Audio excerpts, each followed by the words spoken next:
आप सभी को मेरी राम राम हरिभूमि न्यूज बुलेटिन में आपका स्वागत है। आज की वीडियो में हम सबसे पहले बात करते हैं पाकिस्तान लिखे बैलून की। महेंद्रगढ़ में राजस्थान सीमा से सटे इलाकों में पाकिस्तान लिखा सफेद और हरे रंग का बैलून मिलने से हड़कंप मच गया। पाकिस्तान लिखे बैलून पर चांद सितारे के निशान भी बना हुआ था और गांव सोहला और निहालपुरा के बीच एक कच्चे रास्ते पर बड़े बैलून को देखते ही स्थानीय ग्रामीण घबरा गए और उन्होंने तुरंत माधोगढ़ चौकी पुलिस को इसकी सूचना दी। पुलिस ने बैलून को अपने कब्जे में ले लिया और घटना की गंभीरता को देखते हुए पुलिस ने आसपास के खेतों और रास्तों में तुरंत सर्च ऑपरेशन भी चलाया। तलाशी अभियान ये देखने के लिए था कि कहीं कोई अन्य संदिग्ध वस्तु तो नहीं है। हालांकि तलाशी के दौरान पुलिस को कोई अन्य आपत्तिजनक या संदिग्ध सामग्री नहीं मिली। माधोगढ़ चौकी प्रभारी ने बताया कि प्रारंभिक जांच में किसी भी प्रकार के खतरे के कोई संकेत नहीं मिले हैं। पुलिस ने स्थानीय लोगों से किसी भी तरह की अफवाह पर ध्यान न देने की अपील की है। श्री गुरु तेग बहादुर साहिब के 350वें शहीदी दिवस को समर्पित पंजाब सरकार की श्रद्धा और सत्कार से भरपूर पहल पंजाब के 23 जिलों में गुरु साहिब के जीवन और बलिदान को दर्शाते light and sound show Srinagar, Gurdaspur, Faridkot और तख्त श्री दमदमा साहिब, तलवंडी साबो से अनंतपुर साहिब तक 4 महान नगर कीर्तन तथा 23, 24 और 25 नवम्बर को अनंतपुर साहिब में होने वाले भव्य समागमों में मुख्यमंत्री सरदार भगवंत सिंह जी मान की ओर से सभी को नतमस्तक होने का हार्दिक अनुरोध। आइए अपनी अटूट श्रद्धा और सत्कार के साथ इन समागमों का हिस्सा बने। अगली खबर हिसार से। यहाँ के हांसी स्थित बिनोला मिल की छत पर गुरुवार सुबह ग्रीन रंग का एक ड्रोन गिरने से हड़कंप मच गया। इस ड्रोन में एक कैमरा लगा हुआ था और इसके गिरने की तेज आवाज सुनकर मिल में काम कर रहे कर्मचारी घबरा गए और मिल प्रबंधन ने तुरंत पुलिस को इसकी सूचना दी और घटना की जानकारी मिलने पर डीएसपी विनोद शंकर के साथ पुलिस टीम मौके पर पहुंची। इसके बाद सेना के अधिकारी भी वहां आए, जिन्होंने ड्रोन की जांच की और उसके पुर्जे खोलकर अपने कब्जे में ले लिया। आर्मी सूत्रों के अनुसार ये ड्रोन सर्विलांस के लिए इस्तेमाल किया जाता है और ये हिसार आर्मी कैंट से उड़ा था। ये करीब 15 किलोमीटर की दूरी तय करके हांसी पहुंचा। हांसी एसपी अमित यशवर्धन ने बताया कि ये सेना का ड्रोन था जिसकी फ्लाइट टेस्टिंग की जा रही थी। उन्होंने बताया कि हिसार कैंट रेड जोन में आता है, इसलिए नियम का पालन करते हुए टेस्टिंग के लिए ग्रीन जोन यानी हांसी का चुनाव किया गया था। आर्मी के प्रवक्ता ने घटना का कारण स्पष्ट करते हुए बताया कि टेस्टिंग के दौरान यह ड्रोन पक्षियों के झुंड से टकराकर नीचे गिर गया था।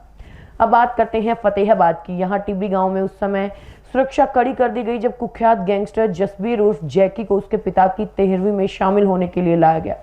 सोनीपत जिला जेल में बंद जसबीर को गुरुग्राम सुबह भारी पुलिस सुरक्षा के बीच हथकड़ी में पुलिस वैन से गांव लाया गया। उसे परिवार से मिलने के लिए 1 घंटे की परमिशन दी गई। इस दौरान गांव में करीब 50 से 60 पुलिसकर्मी सुरक्षा के लिए तैनात रहे। जैसे ही पुलिस जसबीर को वापस ले जाने लगी, उसकी पत्नी रोते हुए पुलिस वैन के पीछे पीछे दौड़ने लगी और वैन के पास खड़ी होकर रोती रही। हालांकि गैंगस्टर जसबीर को उसके परिवार ने आपराधिक गतिविधियों के चलते पहले ही घर से बेदखल कर दिया था। 13वीं कार्यक्रम में गांव का कोई भी व्यक्ति शामिल नहीं हुआ, जिसमें केवल परिवार के 10 से 15 सदस्य मौजूद थे और जसबीर ने इसे 1 घंटे के दौरान अपनी मांगूरी देवी और अन्य परिजनों से मुलाकात की। सुरक्षा के चलते उसे गांव के किसी बाहरी व्यक्ति से मिलने नहीं दिया गया। जसबीर 2017 में हिमांशु गैंग से जुड़ा था और हिसार, गुरुग्राम तथा रोहतक में कई आपराधिक वारदातों को अंजाम दे चुका है। उस पर रोहतक में एक बारात पर फायरिंग करने और एक फाइनेंसर की हत्या का आरोप है। अगली खबर अंबाला से। यहाँ आग में झुलसने से 4 साल के बच्चे और 25 वर्षीय युवती की मौत हो गई। ये घटना अंबाला के जगाधरी गेट इलाके में एक घर में हुई। यहाँ गज्जक बनाने का काम चल रहा था और लोगों के अनुसार गुरुवार दोपहर गज्जक बनाते समय अचानक भट्टी में चिंगारी भड़की और आग तेजी से कमरे में फैल गई। इस आग की चपेट में प्रियांशु और एकता आ गई और दोनों कमरे में ही फंसे रह गए और आग में बुरी तरह झुलस गए। आसपास के लोगों ने उन्हें काफी मशक्कत के बाद बाहर निकाला और अस्पताल पहुंचाया, जहां दोनों ने दम तोड़ दिया और इस हादसे में 13 वर्षीय अनुष्का भी गंभीर रूप से झुलस गई। उसे तुरंत सिविल अस्पताल ले जाया गया, लेकिन गंभीर हालत को देखते हुए डॉक्टरों ने उसे पीजीआई रेफर कर दिया और डॉक्टरों के अनुसार अनुष्का का शरीर काफी हद तक झुलस चुका है और उसकी हालत गंभीर बनी हुई है। दमकल की टीम ने मौके पर पहुंचकर आग पर काबू पाया। अब चलते हैं गुरुग्राम की तरफ। यहाँ खाली प्लाट में कूड़ा फेंकने पर पड़ोसी ने 21 साल के युवा इंजीनियर की जान ले ली। जी हाँ, भांगरोला गांव में रहने वाला इंजीनियर गौरव मूल रूप से यूपी बिजनौर का मूल निवासी था।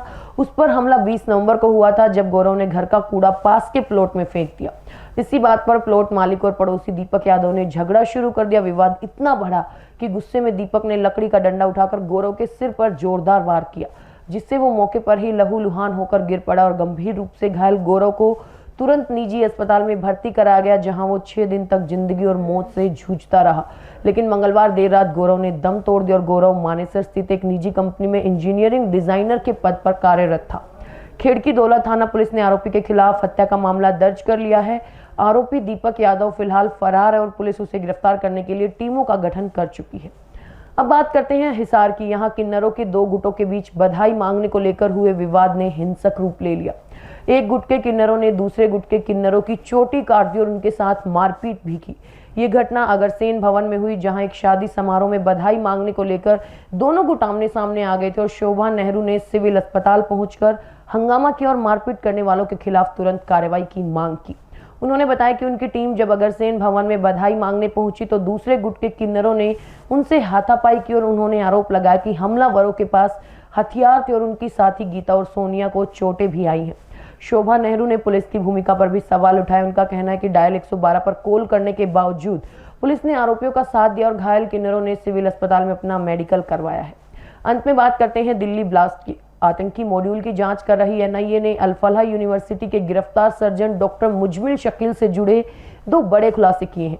पहला खुलासा ये कि मुजमिल ने फरीदाबाद के खोरी जमालपुर गांव में भी एक ठिकाना किराए पर लिया था। यहां उसने पूर्व सरपंच जुम्मा का 3 बेडरूम का मकान ये कहकर किराए पर लिया कि वो कश्मीरी फलों का व्यापार करेगा।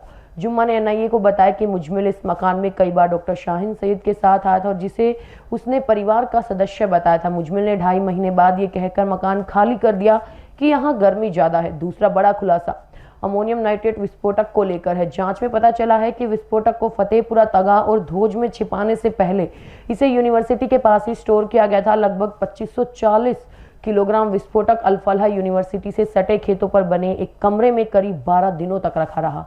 ये कमरा किसान बद्रू की जमीन पर बना था, जिसने इमाम इश्तियाक की मदद से मुजमिल को ये जगह मुहैया कराई थी।